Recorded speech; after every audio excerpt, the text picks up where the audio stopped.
స్తుతి మాలిక, నీ కొరకే ఈ ఘన వేదిక. నీ ప్రేమ నాపై చల్లరిపోదు, మరణానికైనా వెనుదిరుగలేదు. మనలేను నిన్ను చూడక, మహాగణుడ నా యేసయ్యా, నీకేగా నా స్తుతి మాలిక, నీ కొరకే ఈ ఘన వేదిక.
సంతోషగానాల స్తోత్ర సంపద నీకే చెల్లింతును ఎల్లవేళల.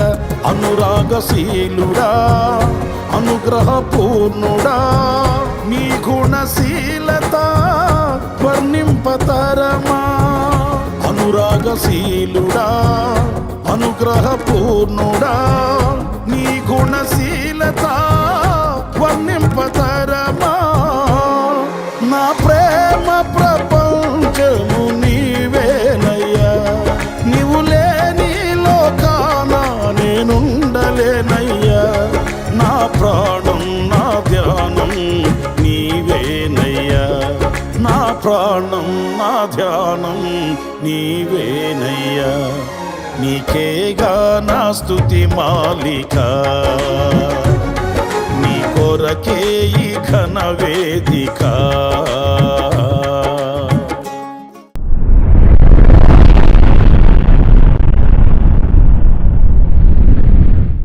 Praise the lord. ప్రభు అయిన యేసుక్రీస్తు ప్రశస్త నామంలో మీ అందరికీ హోసన్నా మినిస్ట్రీస్ తరపున హృదయపూర్వకమైన వందనాలు తెలియపరుస్తున్నాను. ప్రభు మిమ్మల్ని ఆశీర్వదించి దీవించునుగాక. ప్రియులారా, మరి వేసవి తీవ్రత అధికమవుతూ ఉంది. కాస్త జాగ్రత్తగా బయటకు వెళ్ళేటప్పుడు తగు జాగ్రత్తలు తీసుకుంటూ వీలైనంత మట్టుకు ప్రభు సన్నిధిలో మరి ధ్యానించడానికి, ప్రార్థించడానికి, వాక్యాన్ని తలపోసుకొని చదవడానికి సమయాన్ని కేటాయించుకుంటే ఆశీర్వదకరంగా ఉంటుంది. ఖాళీగా సమయాన్ని వ్యర్థం చేసుకోకుండా ఈ వేసవంతయు కూడా ప్రభు ఆరోగ్యకరమైన రెక్కల నీడలో మనల్ని, మన కుటుంబాలని, మన సంఘాలని ప్రభు దాచి కాచి ఆయన క్షేమాన్ని ప్రసాదించునుగాక. ఈ పూట పరిశుద్ధ గ్రంథంలో నుంచి 147వ కీర్తన మొదటి పల్లవిలోని వాక్యాన్ని నేను మీకు చదివి వినిపిస్తాను.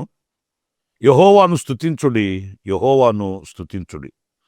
మన దేవునికి స్తోత్రగానము చేయుట మంచిది, అది మనోహరము. స్తోత్రము చేయుట ఒప్పిదము. ప్రియులారా, చూడండి, ఈ వాక్య భాగంలో మనము ఆయనను స్తుతించాలట, స్తోత్రగానము చేయాలట.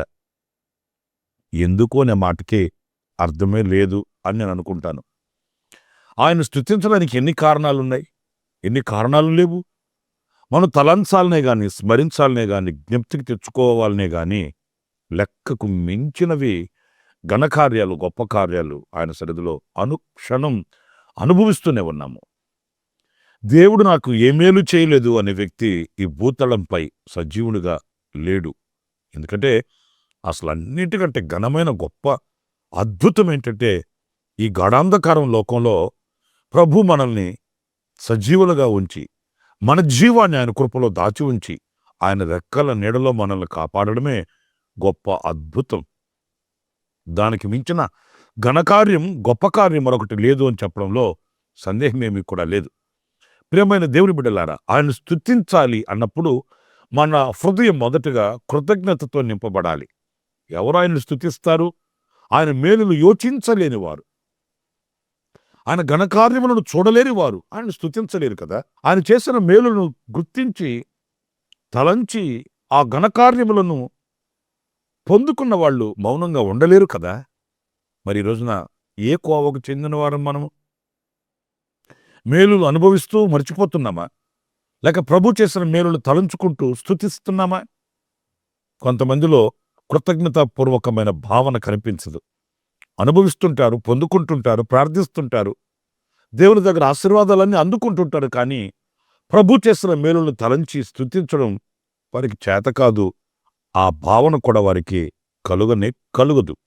కానీ మనం అలాంటి వారం కాకుండా ప్రతి విషయంలో మన పితరులు కదా ప్రభుని స్తుతిస్తూ ఆరాధిస్తూ ఎలా దీవించబడ్డారో, ఎలా ఘనపరచబడ్డారో ఆ రీతిగా కృతజ్ఞత భావంతో మనం ఆయన స్తుతించాలని, స్తోత్ర గానము చేయాలని ఇదిగో ఈ వాక్యం మనకు మరొకసారి స్పష్టత ఇస్తుంది. అయితే ఒక్క మాట, పరిశుద్ధ గ్రంథంలో మనం ఆయన స్తుతించుటకు కారణాలు మనం చూసినప్పుడు ఈ పూట ధ్యానం కొరకు కొన్ని మనం గుర్తించగలుగుతాము. ఆయన స్తుతించుటకు కారణాలు మొదటిగా మనం చూసినప్పుడు, ఒకసారి దేవుడు అబ్రహాముకు ప్రత్యక్షమయ్యాడు. ప్రత్యక్షమై అన్నాడు, నీవు అమితముగా ప్రేమించుచున్న నీ ఒక్కగానొక్క కుమారుణ్ణి నేను చూపించే ఆ దేశంలో ఆ పర్వతం పైన నువ్వు దహన బలి అర్పించాలి అని కోరుకున్నాడు. ఎందుకు కోరాడు అనేది ఆ చరిత్ర మనం చదివితే మనకు స్పష్టమవుతుంది. ఏదో ఆయన నరబలిని కోరాడు అని కానీ, లేకపోతే ఏదో ఆశించాడు అని కాదు, కానీ ఎందుచేత ఏమి ఆయన ఆశించి ఆ బలిని కోరాడు అనేది మనకు సుస్పష్టంగా ఈ వాక్యంలో ప్రత్యక్షమవుతుంది. నీవు అమితముగా ప్రేమించుచున్న నీ ఒక్కగానొక్క కుమారుడిని అని ఆయనే చెప్తున్నాడు. అయితే ఆ ప్రేమించుచున్న ఆ కుమారుణ్ణి బలిగా అర్పించమన్నప్పుడు ప్రియులారా, అబ్రహాము తన కుమారుని చేతపట్టుకున్నాడు. కత్తె, కత్తులు, నిప్పు చేతపట్టుకున్నాడు. పనివాళ్ళను తీసుకుని బయలుదేరిపోయాడు. చూడండి, బలి అర్పించేది ఒక వంతు అయితే, ఆ బలిని సిద్ధం చేసి హృదయపూర్వకంగా అక్కడి నుంచి కదలడమే ఆ బలి అర్పించిన సూచన. అంటే ఒక్క మాటలో చెప్పాలంటే, అబ్రహాము ఇస్సాకును తీసుకుని వెళ్ళి ఆ పర్వతం మీద బలి ఇచ్చిన తర్వాత ఆ బలి దేవుడు అంగీకరించడం అనే దానికంటే కూడా, దేవుడు చెప్పిన ఆ మాటకి ఎప్పుడైతే తన మనసులో ఆయన సిద్ధపడ్డాడో అప్పుడే ఇస్సాకుని ఆత్మీయంగా బలి అర్పించేశాడు. దేవుడు ఆ అర్పణను అంగీకరించేశాడు. ఎప్పుడైతే ఇది దేవునిది, ఇది ఆయన కోరుకున్నాడు, ఇది దేవునికే సమర్పించాలి అని ఎప్పుడైతే ఆయన హృదయంలో తీర్మానం చేసుకున్నాడో అప్పుడే బలి అర్పణ అయిపోయింది. సరే, అబ్రహాము ఇస్సాకును తీసుకుని బయలుదేరి పర్వతం మీదకి వెళ్ళాడు, మోరియా పర్వతం మీదకి. ప్రియులారా, వెళుతున్నప్పుడు అమాయకంగా అడిగాడు ఇస్సాకు తండ్రిని. తండ్రి అంటే అబ్రహాము కూడా, ఏమి నా కుమారుడా అంటూ సమాధానం ఇచ్చాడు. అప్పుడు వారిద్దరి మధ్య జరిగిన ఆ సంభాషణను మనం గమనించినప్పుడు మన హృదయం ద్రవిస్తుందండి. ఎందుకంటే ఇక కొద్ది నిమిషాలలో తన కుమారుణ్ణి తీసుకుని వెళ్ళి బలి అర్పించబోతున్నాడు. తండ్రి హృదయం ఎలా ఉంటుంది అనేది మనకు తెలియక ఏమీ కాదు. జీవన్ మరణాల మధ్య కొట్టుమిట్లాడుతున్న బిడ్డను చూసినప్పుడు తల్లిదండ్రులు ఎలా రోధిస్తారు, దుఃఖిస్తారు, కృంగిపోతారు అనేది ఇంచుమించుగా మనకు అనుభవం ఉంటుంది. మరి అలాంటి పరిస్థితుల్లో ఇస్సాకు తండ్రిని, కట్టెలు ఉన్నాయి, కత్తె ఉంది, నిప్పు ఉంది, పనివాళ్ళు ఉన్నారు, మరి బలిపశువేది అన్నప్పుడు ఒక్కసారి ఆయన హృదయం ఎలా తల్లడిల్లిపోయి ఉంటుందో ఒకసారి చూడండి. కానీ అబ్రహాం చక్కటి మాట చెప్పాడు. మీరు చూడండి, ఆదికాండం 22వ అధ్యాయం 8వ వాక్యాన్ని నేను చదువుతున్నాను. అబ్రహాము, నా కుమారుడా, దేవుడే దహన బలికి గొర్రెపిల్లను చూచుకొనునని చెప్పెను. ఇక్కడ చూడండి, తమ కుమారుడైన ఇస్సాకునకు అబ్రహాం చెబుతున్నాడు, ఈ బలి ఇవ్వడానికి బలి పశువుని దేవుడే చూసుకుంటాడు. అంటే తమ బిడ్డకి ఆయన చెప్తున్న మాట, మన దేవుడు చూసుకునే దేవుడు, మనకి ఏది కావాలి, ఏది అక్కర ఉంది, ఏది ఎప్పుడు అవసరమై ఉంది ఆయనకి తెలుసు కదా నాయనా. ఆయనకి తెలుసు కదా నాయనా. మనం ప్రయాసపడి మన మీద, మన శక్తి మీద, మన జ్ఞానం మీద, మన ఆలోచన మీద మనం పరుగులు తీయాల్సిన అవసరం ఏముంది? మనకి ఎప్పుడు ఏది కావాలనో ఆయనకి తెలుసు. వాస్తవంగా ఆ స్థానంలో మనం గనుకుంటే ఇస్సాకును గట్టిగా పట్టుకొని ఏడ్చేయడము, లేకపోతే గోల చేయడము, అలాంటి కార్యక్రమాలు ఉండేవి. కానీ ఎంత నిబ్బరమైన బుద్ధితో, ఎంత నిబ్బరమైన హృదయంతో అబ్రహాము మరి ఇస్సాకునకు సమాధానం చెప్తున్నాడు చూడండి. ఆయన మన దేవుడు, చూసుకునే దేవుడు. మరి ఈ రోజున అదే భావన మనకుంటే మనం ఎందుకు చింతిస్తాము? ఎందుకు కలవరపడుతాము? ఎందుకు బంబేలెత్తిపోతాము? అటు ఇటు ఇటు అటు పరుగులు తీసి అలసి సొలసి సొక్కిపోయి సొమ్మసిల్లిపోయి దేవుని మీద విరక్తి కలిగిన వారమై ఈరోజు దేవునికి దూరమైపోవలసిన అవసరతలేంటి? నీ అవసరతలు ప్రభువుకు తెలీదా? నీ అక్కర్లు ప్రభువుకు తెలీదా? నీకు ఏ వయసులో ఏది కావాలి, ఎప్పుడు నీ పిల్లలకి ఘనకార్యాలు చేయాలి, ఎప్పుడు నీ కుటుంబానికి మేలు చేయాలి, ఎలా ఎప్పుడు నిన్ను నడిపించాలనో దేవునికి తెలియదా? మనకు ఆ దృష్టి లేదు, మనకు ఆ భావన లేదు. మన ఆలోచన సిద్ధింపబడాలని, మన ఆలోచన నెరవేర్చబడాలని కోరిక మనలో ఉంటుందే కానీ నేను ఆరాధించే దేవుడు, చూసుకునే దేవుడు, ఆయనకి మరుగైనదేంటి, ఆయనకి తెలియందేంటి, నా అక్కర ఆయన తీర్చగలడు కదా అనే విశ్వాసం మనలో కలగట్లేదు నా ప్రియమైన సహోదరులారా. అందుకే విశ్వాసహీనులమై దైవ కార్యాలకి మనం దూరాన ఉంటున్నాము. ఆ దుఃఖ సాగరంలో నుంచి మనం బయటపడలేకపోతున్నాము. అబ్రహాం జీవిత చరిత్రలో మనం గమనిస్తాం. వారు అక్కడికి వెళ్ళారు. మరి అబ్రహాం కట్టెలు పేర్చాడు, కన్నబిడ్డ కాళ్ళు కట్టేస్తాడు, చేతులు కట్టేశాడు. ఆ బలి పశువుగా ఇస్సాకుని కట్టెల మీద పడుకోబెట్టినప్పుడు మరి వాస్తవంగా ఇస్సాకు అని ఉండాలి. మరి దేవుడు చూసుకుంటాడు, దేవుడు చూసుకుంటాడు అన్నావు కదా, నన్నేనా దేవుడు చూపించింది అని అనకుండా పోయి ఉంటాడు అనుకున్నారా? ప్రియ సహోదరులారా, వారిద్దరి మధ్య ఏం సంభాషణ జరిగిందో వ్రాయబడలేదు. కానీ వారిద్దరి మధ్య ఏం సంభాషణ జరిగిందో కానీ అంతలో దేవుడు అబ్రహామును పలకరించాడు. ముండ్ల పొదలో చిక్కుకొని పోయి ఉన్న పొట్టెలను చూపించాడు. కాళ్ళు కట్టేసి ఉన్న ఆ బిడ్డ కాళ్ళు విప్పబడ్డాయి. మరలా ఇస్సాకు లేపబడ్డాడు. ఇద్దరు కలిసి ఆ ముండ్ల పొదలో చిక్కుకొని పోయి ఉన్న పొట్టెలను తీసుకుని వచ్చి బలి అర్పించినప్పుడు మరలా ఇస్సాకు అబ్రహామును అడుగుంటాడు, దేవుడు చూసుకుంటాడు, దేవుడు చూసుకుంటాడు అన్నావు, దేవుడు ఈ పొట్టేలను చూపించాడా అన్నప్పుడు ఆ మాధుర్యమైన గడియలు ఎలా ఉంటాయో మీరు ఆలోచించండి. ప్రియమైన సహోదరులారా, నిశ్చయముగా ఆయన చూసుకుంటాడు అన్నప్పుడు ఆయన చూసుకుంటాడు. మన బాధ్యత ఆయనకు అప్పగించినప్పుడు ఆయన నెరవేరుస్తాడు. ఆయన చెప్పిన లేఖనాన్ని, ఆయన చెప్పిన మాటని మనం నెరవేర్చగలిగినప్పుడు మన కార్యాలు ఆయన నెరవేరుస్తాడు. వారిద్దరి మధ్య ఎంత వింతైన కార్యం జరుగుంటుంది. కొన్ని నిమిషాల ముందు అబ్రహాం అన్నాడు దేవుడు చూసుకుంటాడని. కొన్ని నిమిషాల ముందు ఇస్సాకు కాళ్ళు కట్టేసి బలిపిట్టి మీద పెట్టేశాడు. అప్పుడు ఇస్సాకు చూసుకుంటాడు చూసుకుంటాడు దేవుడు అన్నాడు. మరి నన్ను చూసుకున్నాడా అని అనుకుని ఉంటాడు. కొన్ని నిమిషాల తర్వాత దైవ కార్యాలు కళ్ళతో చూశారు. ఈ ఘట్టాలన్నీ ఒక్కొక్కటికి తలంచినప్పుడు ఎంత ఆశ్చర్యం కలుగుతుంది.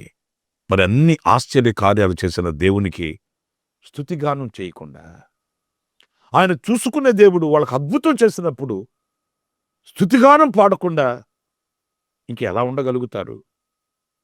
అలాగైతే నా ప్రియ సహోదరులారా, మనం కూడా ఆయన ఇంతవరకు మన కార్యాలు నెరవేర్చి, ఇంతవరకు గొప్ప కార్యాలు చేస్తూ వెన్ను తట్టి నడిపిస్తున్న తండ్రికి అవన్నీ తలంచినప్పుడు స్తుతిగానం చేయక, స్తుతించకుండా ఉండకూడదు. ఆయన స్తుతిగానం చేయాలని, అది మనోహరమని ఇదిగో ఈ లేఖనం మనకు తెలియపరుస్తుంది. మరొక చిన్న వాక్యాన్ని కూడా నేను మీకు జ్ఞాపకం చేస్తాను. అది 45వ కీర్తన 7వ చరణంలో వ్రాయబడిన చక్కటి వాక్కు.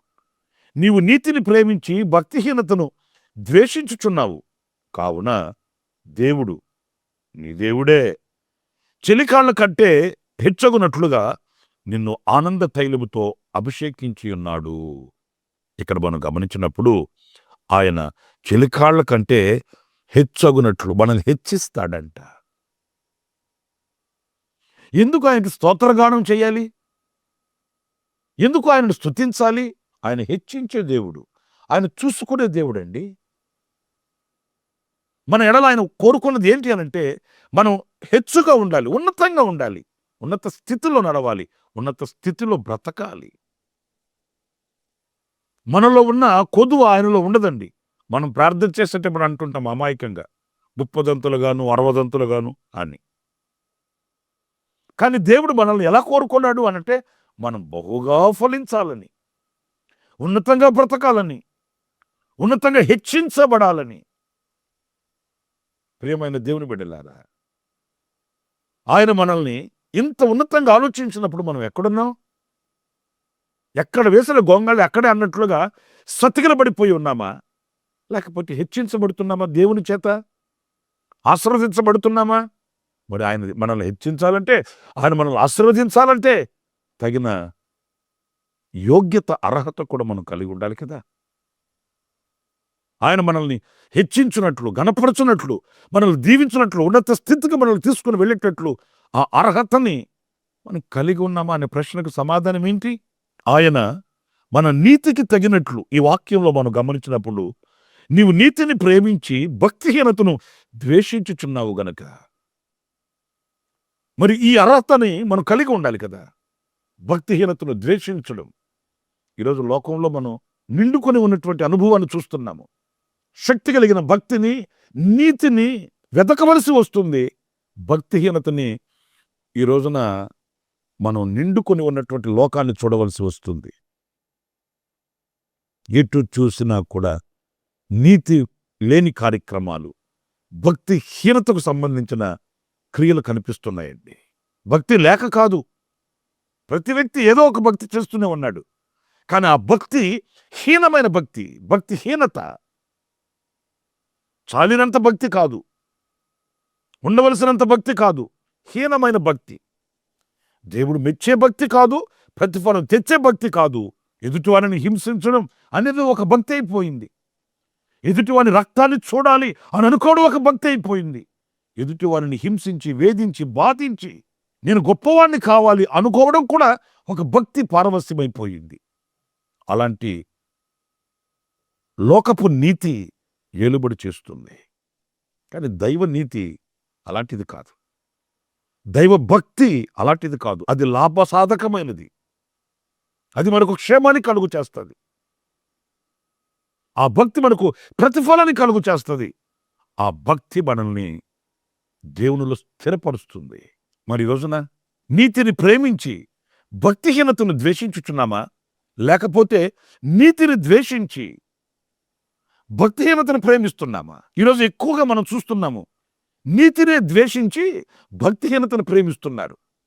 నీతిగా, నిజాయితీగా, యథార్థిగా బ్రతికితే అలాంటి వాళ్ళని చేతగాని వాళ్ళలాగా లెక్కేస్తున్నారండి లోకం. నీతిగా, నిజాయితీగా బ్రతికే వాళ్ళకి ఏమి చేత కాదు, పనికిరారు అన్నట్లుగా లెక్క కడుతున్నారు.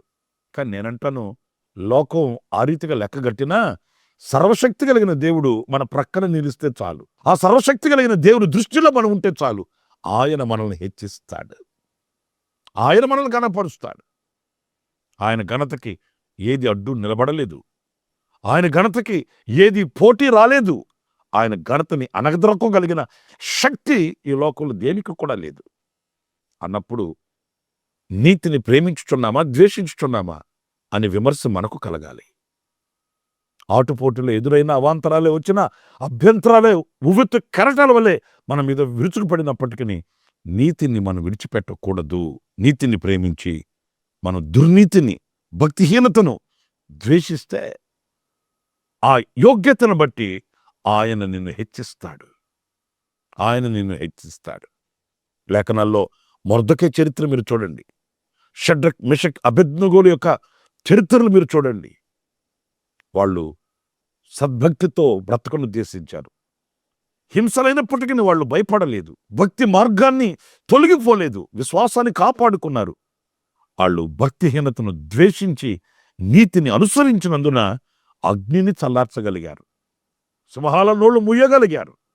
శత్రు రాజుల యొక్క చరిత్రల్ని, వాళ్ళ యొక్క చట్టాలని తిరగవ్రాయగలిగిన వీరులుగా మార్చబడ్డారు.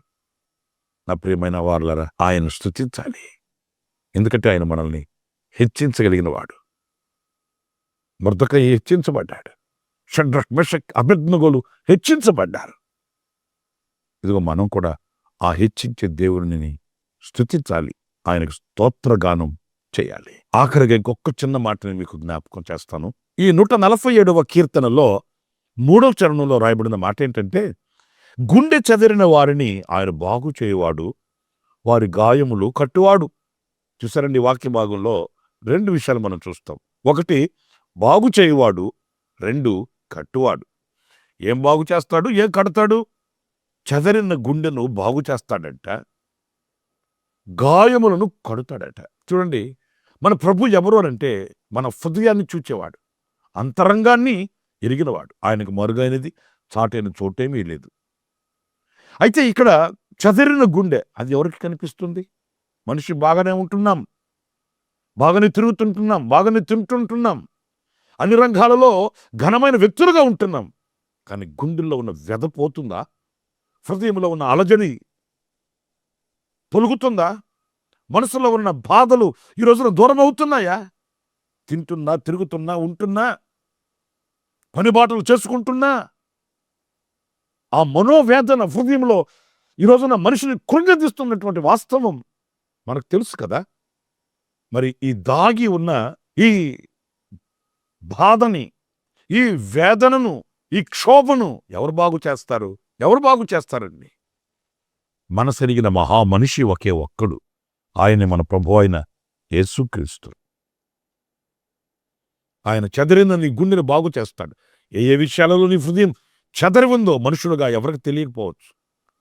ఏ విషయాలలో నీ మనసు సొలసి సొక్కిపోయి ఉందో, విరక్తి కలిగి ఉన్నదో మనుషులు ఎవరు గుర్తుపట్టకపోయినప్పటికీ ప్రభు చూస్తున్నాడు. ఆయనకి స్పష్టంగా తెలుసు, ఆయన బాగు చేయవాడు. బదలి వృక్షం క్రిందకి వెళ్ళి మరణాపేక్ష కలిగిన వాడే ఏలియా నిద్రపోతున్నాడు ప్రార్థన చేసుకొని.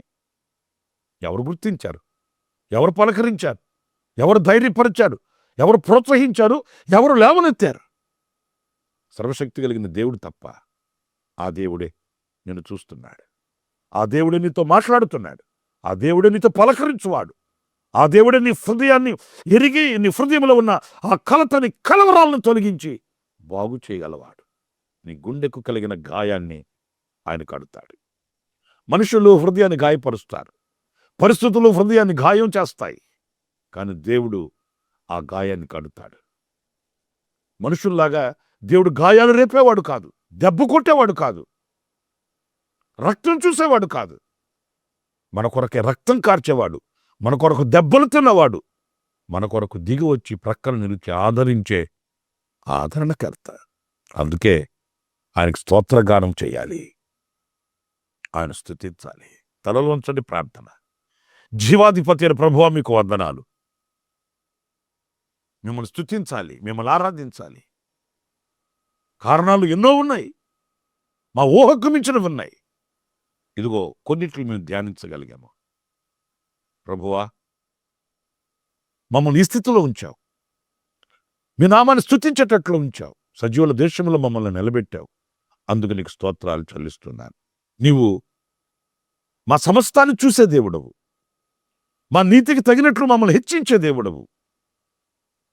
చెదరిన మా గుండెను బాగు చేసి గాయాన్ని కట్టే దేవుడు.